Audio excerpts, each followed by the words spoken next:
চট্টগ্রামে খুন হয়েছে এক তরুণী। পতেঙ্গা সাগর পাড় থেকে তার মরদেহ উদ্ধার করেছে পুলিশ। দুপুরে আউটার রিং রোডের পাশে চরপাড়া সাগর পাড় থেকে মরদেহটি উদ্ধার করা হয়। তবে এখনও তার পরিচয় শনাক্ত করা যায়নি। তরুণীর বয়স আনুমানিক 20 থেকে 30 বছর। মরদেহের শরীরে বিভিন্ন অংশে আঘাতের চিহ্ন রয়েছে।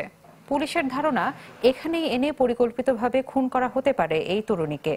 তার পরিচয় নিশ্চিত হওয়ার পর পরবর্তী আইনি ব্যবস্থা নেওয়ার কথা জানান পুলিশ কর্মকর্তারা।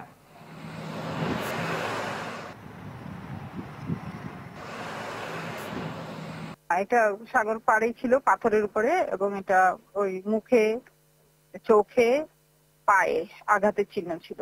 মার্ডার কোনো সন্দেহ নাই। 20 থেকে 30 বছর এরকম বয়স হবে। এখানেই মার্ডার হয়েছে, এখানে আসার পরে সেটুকু মনে হচ্ছে। কারণ অন্য জায়গা থেকে মার্ডার করে এখানে এনেছে এটা মনে হচ্ছে না। আইডেন্টিফাইড না, আমরা সিআইডির মাধ্যমে চেষ্টা করছি ভিকটিম আইডেন্টিফাই হওয়ার। যদি আইডেন্টিফাইড হয় তাহলে ভিকটিমের পরিবার দিয়ে মামলা নেওয়া হবে।